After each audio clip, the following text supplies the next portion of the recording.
Excellent. So you can hear me.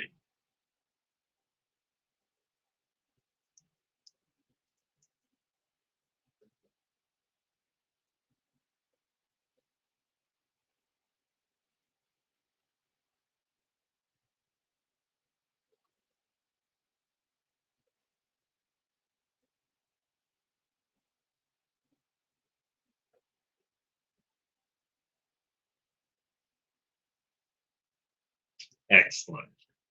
Very good.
Hello, welcome. My name is Matthew. Can everybody hear me okay? Let me know in the comments. Make sure we are doing our best to communicate. I think we're going, so let's go. Hello, my name is Matthew, and welcome to my workspace. Today, we are going to explore the fact that when it comes to lasering, size matters indeed. Because today we're going to be using our P2S and its conveyor system to bring to life some larger projects. And this is a great setup to do that. We can go from just desktop to something almost 3 meters long. So that's great. Now, just for fun, I have taken my setup and I've put it in one of the smallest rooms in my home, just so I can show you that even if your space is tight, we can still get a lot done.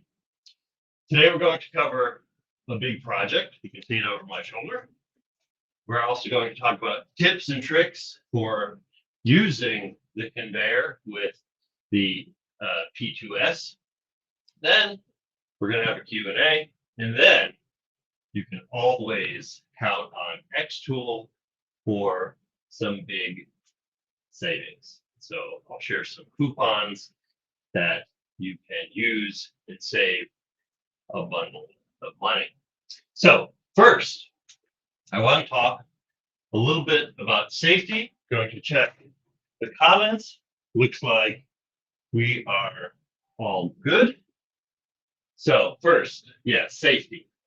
Now, please raise your right hand and promise you will never leave your running laser unattended. That would be wrong. The good people at xTool have given you a pause button so you can pause your project, get your cup of coffee, etc. So please use that. I think it's especially true when using the conveyor, because with the conveyor, you have the front and the back open. There will be smoke, and the materials do need to be watched. So please watch carefully. The second piece is, because it's going to be more open than usual, make sure that your inline fan or your filter is working properly. Make sure you clear that smoke. Now, another piece of using the conveyor is that your tray will catch things that fall, but the way it works is that your laser actually sticks on the x-axis and moves back and forth. So that means any piece that falls might be lasered again and again. It's really critical that sometimes when you're using the conveyor, you might have to pause, you might have to empty your tray and clear those materials. I think that's really important. And the second piece, less safety, but more material savings. We'll talk about this in a few minutes. Make sure your gripper teeth are absolutely on the right pressure setting, because you don't want your material to move while it's conveying. You'll either waste your material or your project just won't come out and be up to snuff. Good, thank you. Now, our project today is going to be large. We're going to be talking about this lantern. This lantern is 240 millimeters by 900 millimeters high. Now, it's pretty classic in terms of laser design. I use slot construction, so the pieces slide together. I've made sure that my kerf is nice and snug, so the pieces stick nicely without glue. And I tried to do my best to design something that is cool. So here's what we have. And we'll talk a lot about cutting. We'll talk a lot about different sizes and the material that you need. Now, I will say that I did my design in Inkscape, but anything that we talk about, you can do in xTool Creative Space. I chose Inkscape because that's the temple of my familiar. So that's why I've done it, but it can all be done in xTool Creative. Very good. So my material, 4mm poplar plywood. I bought this in sheets of 600 by 1200 millimeters, and I actually just purchased at my big box store. So it's pretty straightforward. You don't really need anything that special to create really big and nice projects. So I'll give you a quick 360, again, 240 by 900. You have a nice front, and then the sides are a different design. And we'll talk a little bit later about how can we do these cuts, because the cutting on the conveyor is a little bit different than cutting or engraving and scoring, because the cutting, I think, needs a little bit of extra special attention, and we'll get into that. So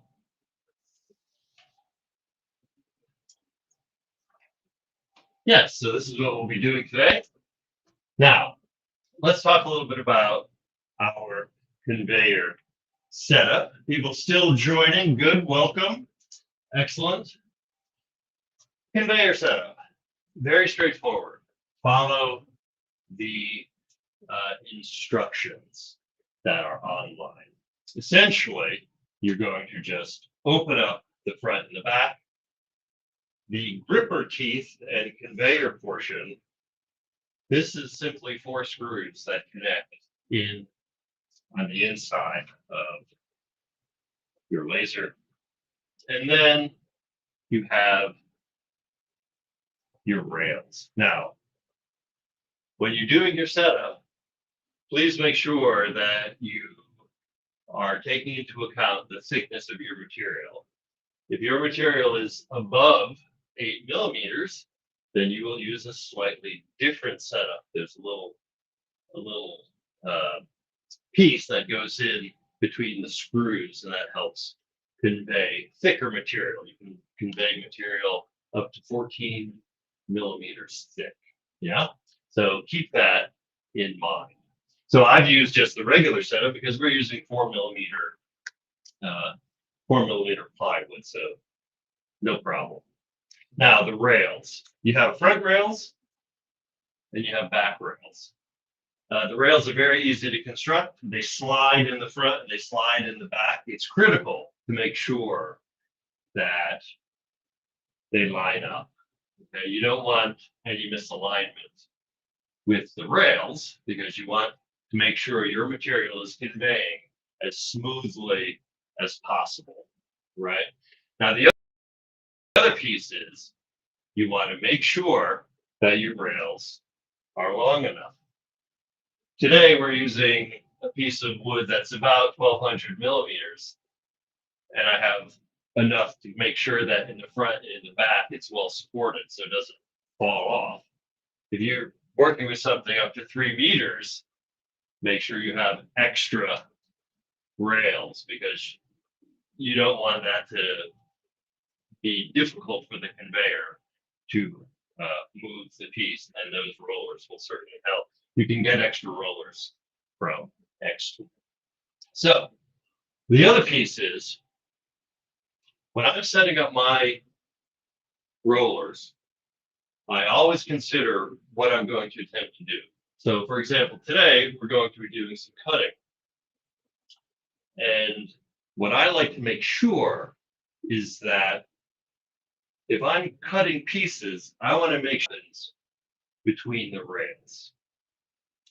And the reason I like to do that is because obviously when it's conveying, it's moving. And if pieces do happen to fall, it's more likely that they'll fall and not get caught in one of the rails. You don't want that to happen, because if something, even a small piece, gets caught in the rails, your piece could bounce up and down. Your piece could become unaligned. So you really have to consider that. So for example, again, today we'll be cutting.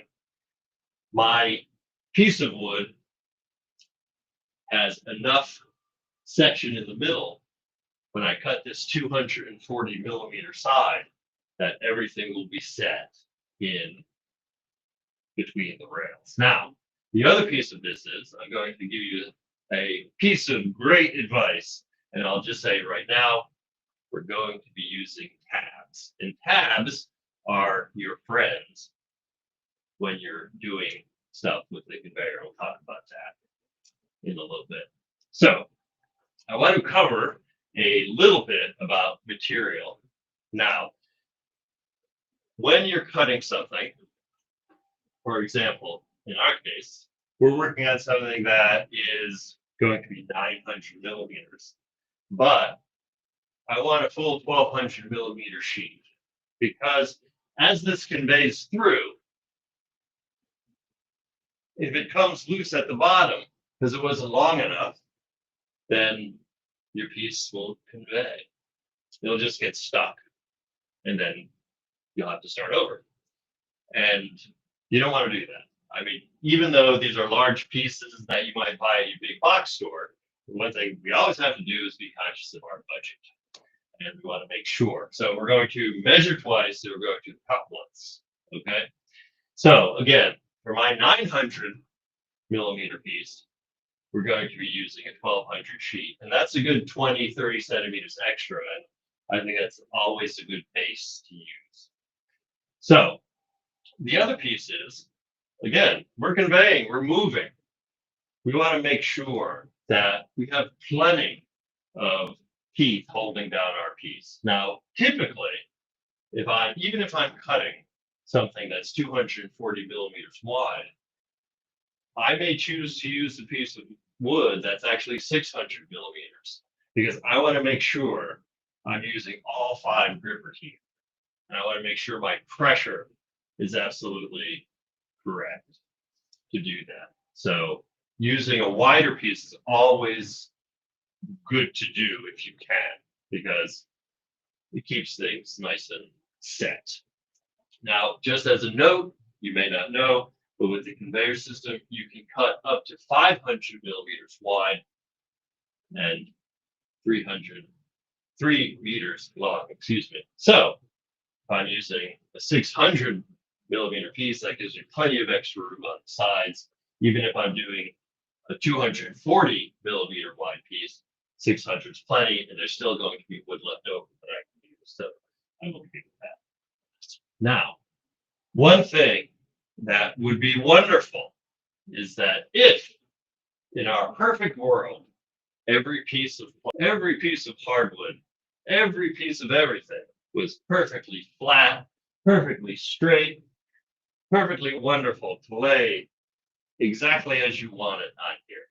Now, I don't know where you get your plywood, but where I get mine, flat is just not always possible.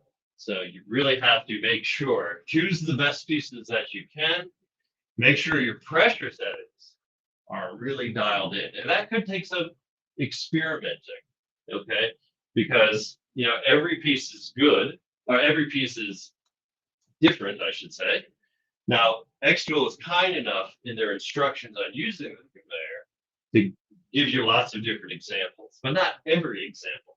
So that's one thing with lasering, which is sometimes you have to experiment. You have to dial in those settings that are going to work for you. And that's no different with using the conveyor. In fact, you might have a few extra settings that you want to dial in and practice with. Okay, so here we go. Order of operations. I want to discuss this because with the conveyor, I also think that it's very important.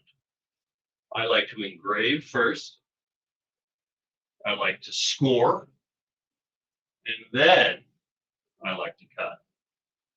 If I'm only cutting, then I want to make sure, and you know this from your lasering experience, I cut the stuff in the middle first, and then I cut the border. We're going to do that today. And the reason why we like to do that is because while it's conveying, even with tabs, we just want to reduce motion as much as we possibly can. We want to help get the best cuts possible. So we are going to make sure that we cut the border last. Okay. Now, if you're just engraving, it really doesn't matter that much, right? You put it in, you engrave, which will take a reasonably longer time than cutting. And you don't really have to worry about that. Even if you're scoring, it's the same. If you're scoring a large sign, you don't really have to worry about that. But when it comes to cutting the sign, I do believe that order of operation is very important. So consider that. I'm sure you already have, actually. Most folks who have experience with lasers usually learn that early on. So it's pretty straightforward. Okay. Let's talk about cutting strategies. And let's talk about tabs. Okay. So when we're cutting things, we want to make sure that we're in as much control of the process as possible. And as I said, with engraving, slightly more straightforward.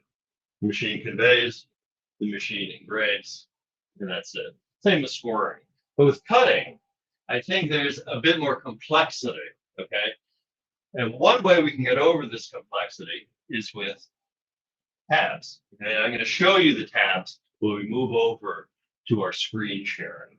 All right, so tabs essentially are just tiny little skips in our cuts that help hold our material in place. Now, I could use tabs for everything.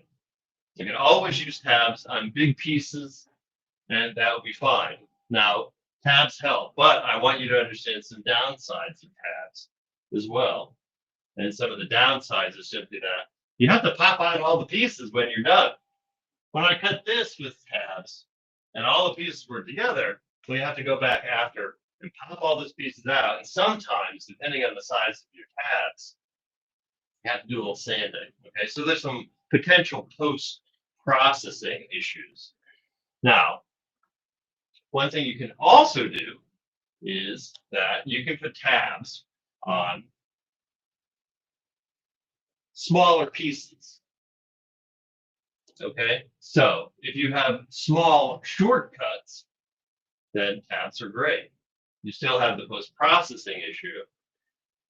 But one way you can also control the movement, another friend, is with layers. And I'll show you this as well. Let's move over to our xTool creative space, and I'll show you a few things. Quickly change this. There we go. So we're going to cut a side today. And I'm going to zoom this out. I've made a few. In fact, I've made 4. And I'll talk to you a little bit about all the different strategies that we could use here. So on the left, this one here, let me zoom in. You can see that I have large pieces. This I could put tabs around, and it'll hold it together. And I have tabs around the outside as well. Now, for me, as I was saying earlier, I feel like we always want to control as much of the motion as possible. So if I have tabs on this big piece, well, it's going to be doing a lot of conveying up and back, up and back. And again, I like to reduce the motion. So I probably wouldn't do this strategy. Okay. So what could I do? Well, I could break this larger piece into smaller pieces. And as you can see, I've done that here. I've not only made smaller pieces, but I've also changed the color. And when I change the color, it means I can use layers to control the order of my operation. So here, for example, if we move this up, when I go to process this, move this over, it's going to cut black first, and then purple, and this should be green, and then yellow, etc. So now I've controlled everything, and I can reduce the motion because I have smaller movement around the conveyor. So the other piece you can see here, cyan, well, I've chosen my border to be cyan. And when I do that, I'm ensured when I process that I can make sure that that border is going to be absolutely the last thing that gets cut. But what more could I do? Well, I can take this actually to a next level. Let me change this. You can see when I hover over this, I'm going to zoom in a little bit. When I hover over it, you'll notice that I've broken this off into extremely small. Now, I actually like this strategy because it controls the convey, and the pieces are small, so they fall easily to the tray. And since they fall easily to the tray and it's between the rails, I don't have to worry so much about things getting stuck. But a strategy like this, it reduces my post-processing time because I don't have to pop all these pieces out. I can just move on with that. And that's great. That saves me some time because I know when the laser's cutting these small pieces, it's wonderful because the laser is great at, oops, did I miss it? I'm sorry.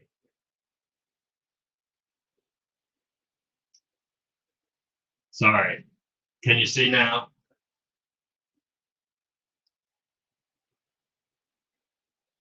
All good?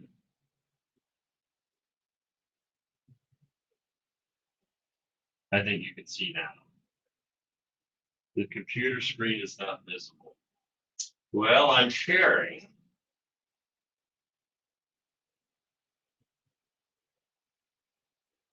Let's see. I can fix this.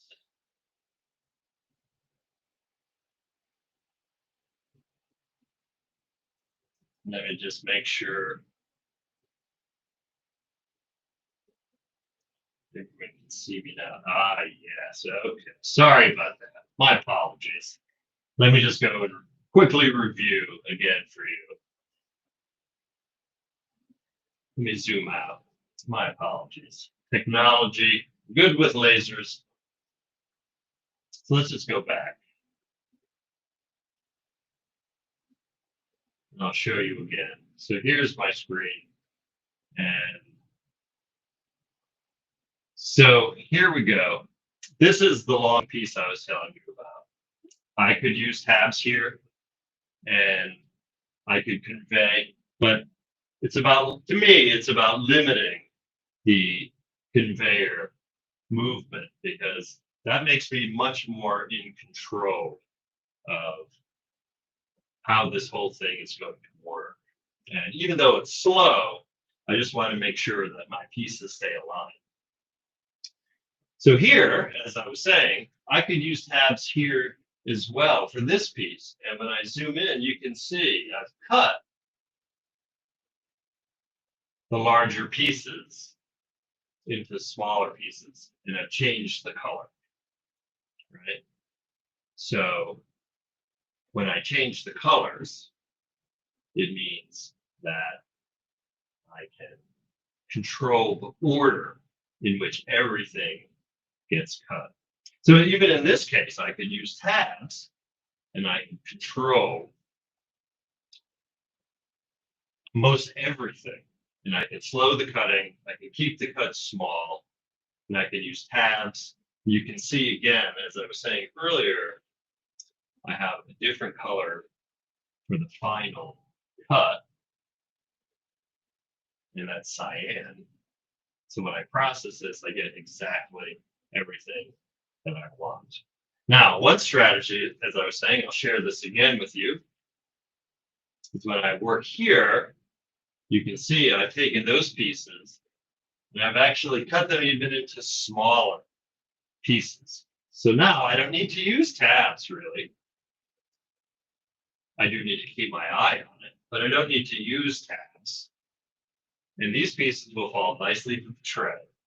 Now, if you're using something extremely light, a material that you aren't sure will absolutely fall, then you should use tabs because you don't want anything to happen. You don't want anything to get stuck.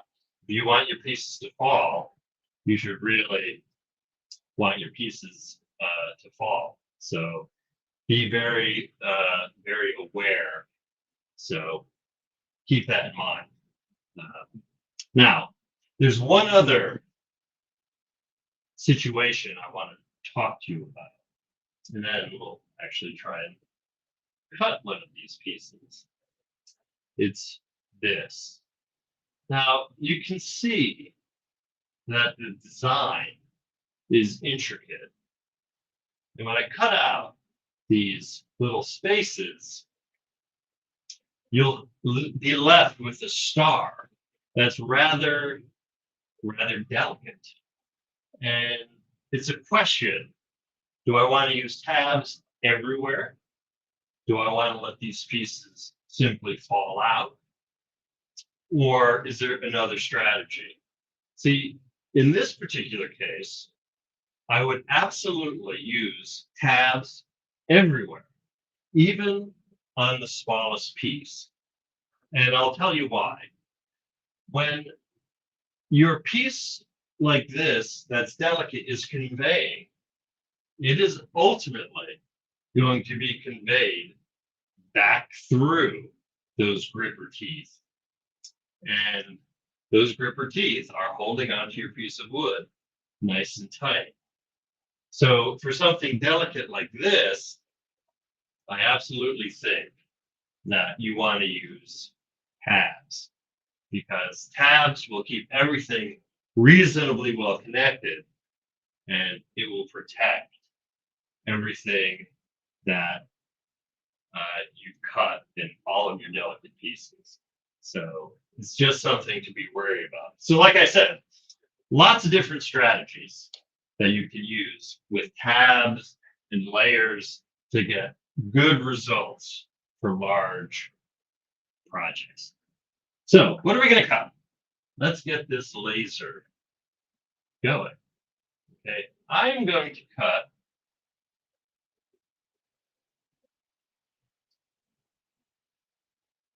I'll switch over. I'm going to cut this one. And I'm going to use tabs, and I'm going to show you. Now, let me switch back. Because I want to make sure that you can see us getting this loaded. We're back. Big piece of wood. This is over 300 millimeters, 1200 millimeters long. Rails lined up nicely, and you can see I'm going to get about 4 gripper teeth, and that's good. That's very good. And I'm just going to roll this in. Okay. I want to make sure that this is as straight as absolutely possible against this line. You can push this through. And yeah, that's good and straight. Okay. Then what I want to do is your magic smusher, your pressure maker. And there's a little pressure gauge right there. And you want to raise and lower as needed. I've dialed this in, and if you've seen the pressure gauge, you know it's colors. Green for light, yellow for medium, and then red for heavy. Now, I found the best for this type of material is a little, mostly yellow, maybe a little bit red, okay? Now, one thing I want to do, just make sure I've got that. One thing I always do is I always just roll this through, make sure that this is going to go nicely, nothing is going to get caught, everything's got to go my way. I don't want to waste the material. Okay, and then of course you can see why it has to be longer.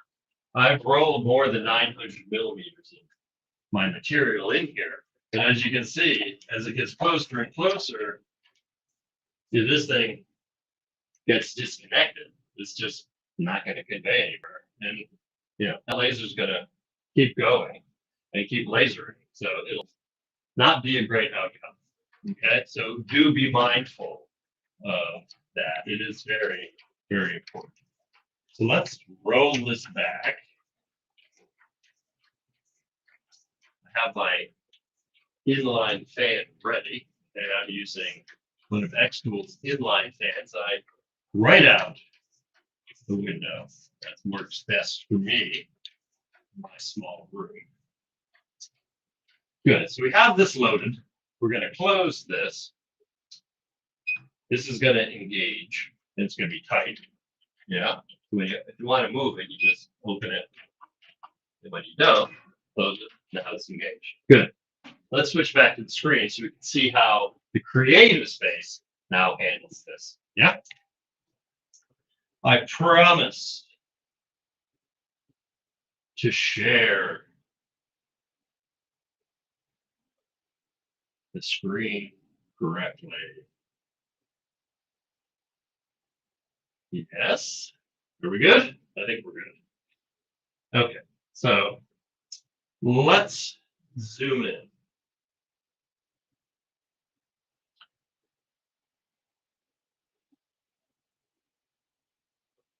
And what we see, I'm going to refresh. Yeah.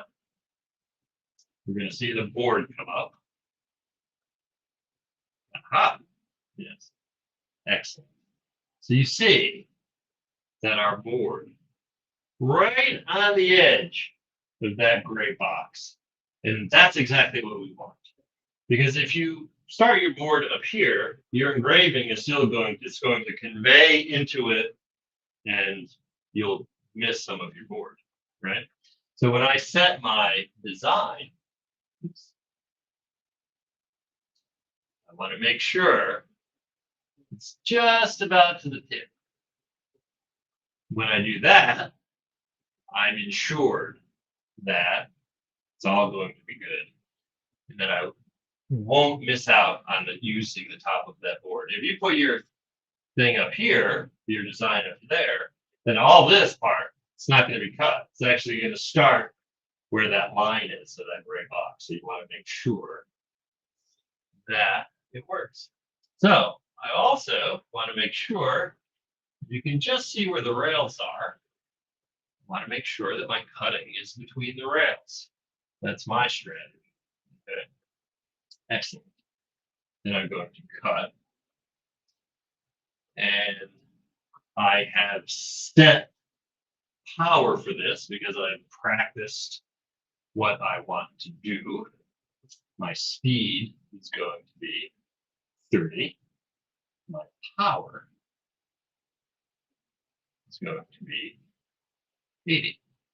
And these are the best settings that have worked very consistently well with this particular material. As with lasering, as we discussed earlier, You might have to experiment. That's the way it is. So many different materials out there. Now you're saying, wait a minute. What about all those tabs we talked about? Yes. How do we set the tabs? Let me just scroll down a little bit. Look there. We have tab generation. We're going to turn that up. And we're going to scroll down a little bit. Now you can do tabs in terms of, how often you want them by clicking here. So you can do tabs by number or tabs by spacing. That's up to you. For longer pieces, I think tabs by spacing might be a good idea. You'll have to practice with that. But I usually do tabs by number. And my experience is when I do tabs by number, I like to use 4.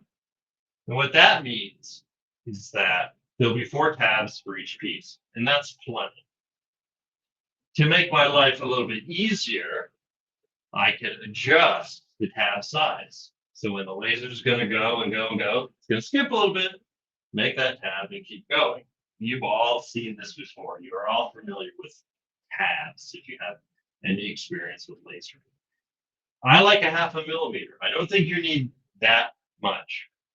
You can go up to 1 millimeter if you want to. Just consider, and it also will depend on your material. Just consider how much post-processing that you'll have to do. Okay? So I need to do one thing. I noted that this bit right here is not the correct color. I'm going to ungroup. And then I'm going to actually, I'm going to select that. And I'm actually going to move it to purple. So we're just going to do that. Now we have black, purple, then we're going to have green, and then we're going to have yellow, then we're going to have orange, we're going to have red, and then we're going to have our border cyan. So we are indeed good to go. So let's just double check. Scroll this down a little bit. We have everything we need right here. Scroll this over to the center. The one thing we have to do, we're always still, regardless of whether you're using the slats or otherwise, you always have to take a measure. Now I'm going to take a measure this way. See, it's double checking. Have a nice measurement. Now we are ready, except one thing. Because I want to use layers, I'm going to say my process needs to be chosen by layers. So now I've exactly said what I want to do. I've told it how I want to process. And now get process. And we're going to see if this is processing correctly. And when I go over and I push it, it looks like it's going to move over, cut those pieces in order, and then it's going to do my border. That's exactly what I wanted to do. Now, I feel like I'm really, really, really in control of the movement, the speed, and everything. So I can make sure that everything is going to securely convey. Nothing is going to get out of alignment, etc. So I'm really happy with that. Okay, so are we ready? So we're going to push. I'm actually going to go back because I have my IF2 manual. I'm going to turn on my fan.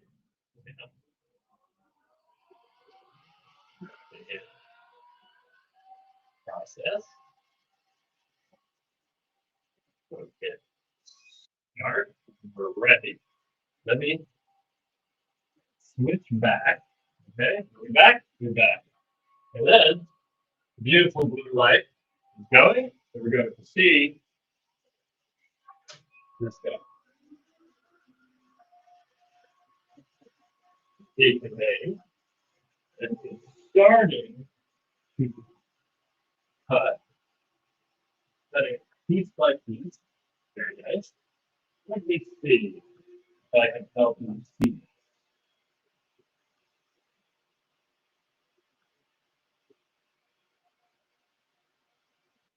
Let's see if I can get some good video for you.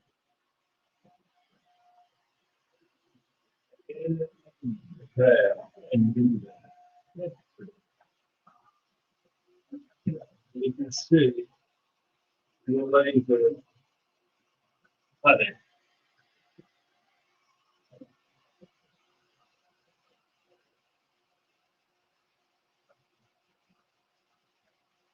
And this is what you see. So just watch this way.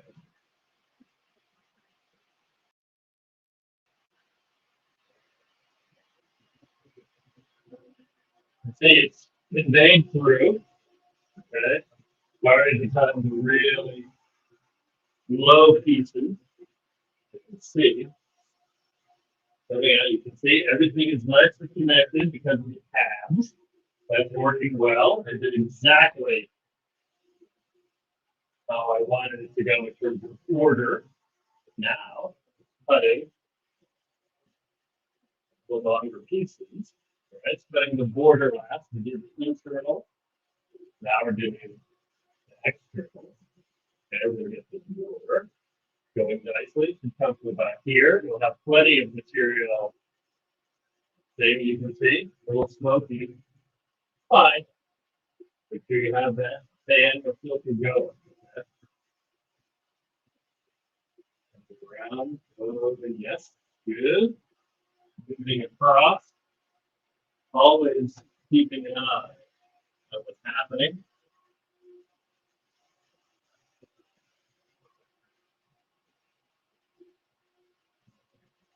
While we're waiting,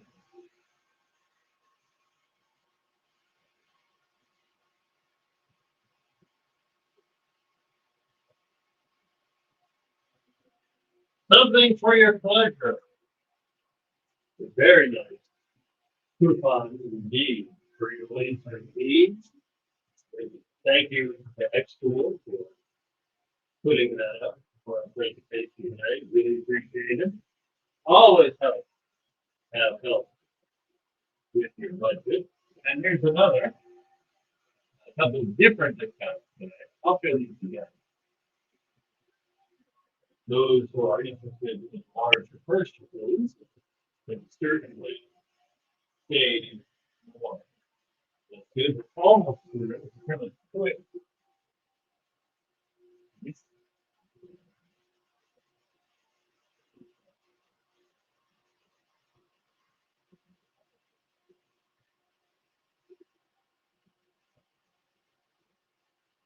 Almost done.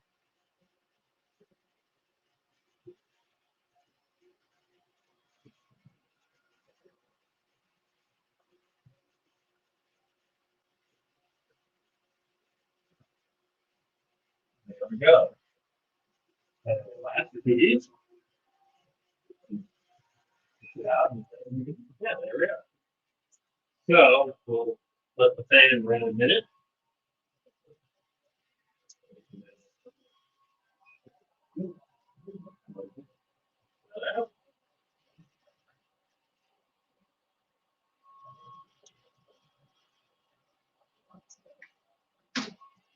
There we have it. One nice 900 millimeter side to the landing. And you can see it didn't fall through because it has these small tabs. They're really tabs. You can just pop it out.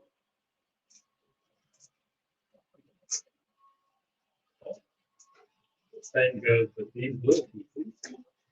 If you have trouble, you can always use it exactly.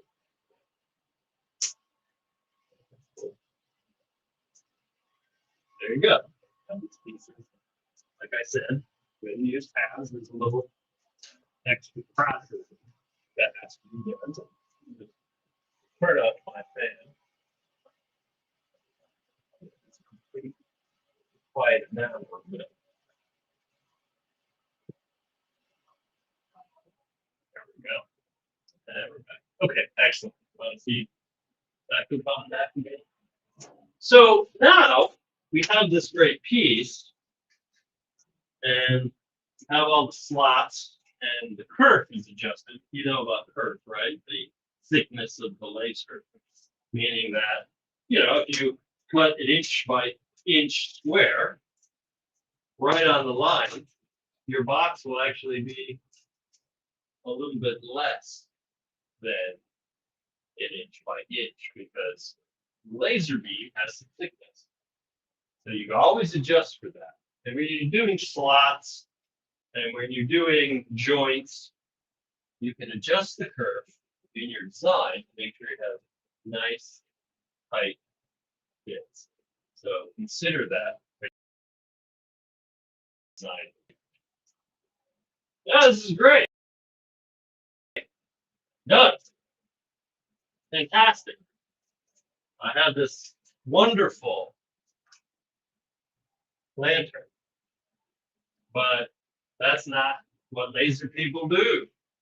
What laser people do is say, well, how can I get this to the next level? So you can see I've left these empty. And the next part of my project is to make this even better. And that is the people of xTool at xTool were very kind, and they sent me some very interesting pieces of acrylic. And every good lantern needs a light diffuser, right? So you can always take this to the next level. And this is beautiful. It has a shimmer to it. So I really like that. You can see enough light. And my plan is that I'm going to cut small pieces to fit into these pieces. And when I first ordered or received the material, I didn't think that how am I going to make big long pieces out of this? So not every project is 100% complete. Sometimes it takes some time to figure it out. But this is one way, or even with something like this, has a nice pattern to it. Light comes through it. It's very beautiful. And I thought we could cut pieces and put them at different angles. So it's not just straight across. We have a different design.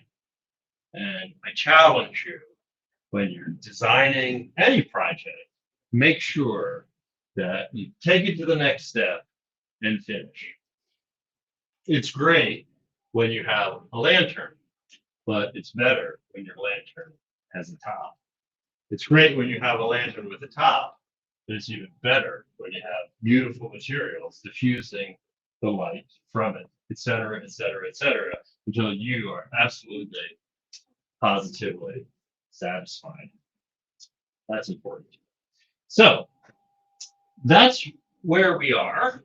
I thought what I'd also do quickly is just share with you some other projects that I do with my P2S. I really do think that it is a great machine. It has engraved and cut a lot of different projects, very approachable, easy to use, and it has everything that you need that makes a laser great. You can use it locally.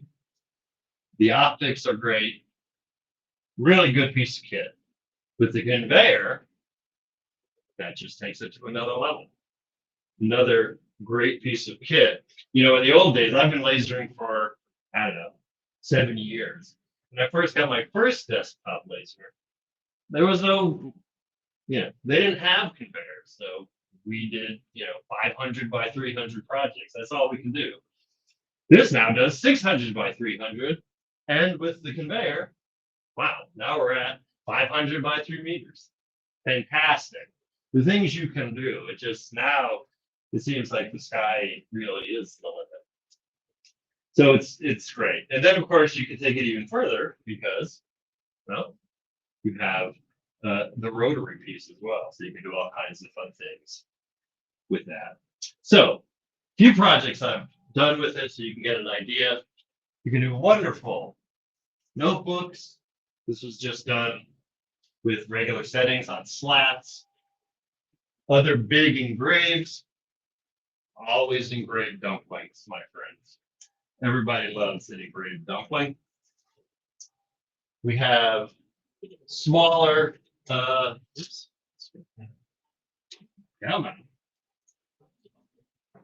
smaller lanterns. This is acrylic. You can get nice different types of acrylic scale. We have a lot of work on slate. For those in small business interested, slate, a wonderful material. Not only just for pieces you might use in your kitchen, but I found that slate people love for all those annual awards that schools give away, etc. So consider slate. I think it's really a great product. And then just some simple score. You can always score lovely with the P2S. And what's lasering all about? Box making. Everybody loves a box. And the P2S, you can do a lot of boxes. And I would dare say, with the conveyor, you can do a lot of big boxes. That would be fun indeed. And of course, a little sign, keep calm, laser something. So that's what we have. Let me switch over. You can have a look at that discount again. Come back over here. Pull up the comments. Make sure I haven't missed anything. Again, my apologies about the mix-up with the screen. If you have any questions, do let me know. Happy to help with them all. So it's bigger so I can get things. So if anyone has any questions, that was great. And yes, this looks like there are any, but thank you for coming. So anyway, I showed you my other PS2 projects. Happy to share any of my expertise with you. I am an xTool squad member. So if you'd like to do some collaboration, absolutely, positively, please let me know. Sign up for some time, and I'm happy to help with anything ranging from software to workflow to conveyors to lasers, the whole 9 yards. It really is my pleasure to help. And I think, let me show you the coupons one more time. And I think, let's see, where are we here? Ah, here we go. You can see, so this is the 11% off, good for 24 hours. And this is the bigger than the Anniversary Carnival savings, very good. For those who also just are thinking about the P2S versus the P2, my impression is that not very many P2s are actually available. So the P2S, it's your go-to. I think it's a great laser, and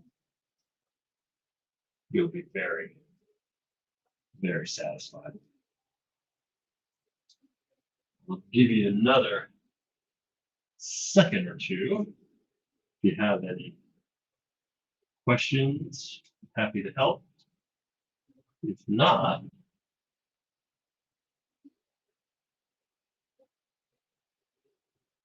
then I think covered everything I wanted to cover. Thank you. And I guess I'll bid you all adieu. Again, my name is Matthew, xTool squad guy, and always happy to help. And Forsberg, how can you contact me? Well, I'm an xTool squad person, and I can actually DM you with some other information. I can send you my email for sure. But let me see if I can get the xTool squad. Actually, maybe one of our friends from xTool. Do you have the xTool squad web address? I think that would be very good. We can pass that on. Where do we go? Did I lose you?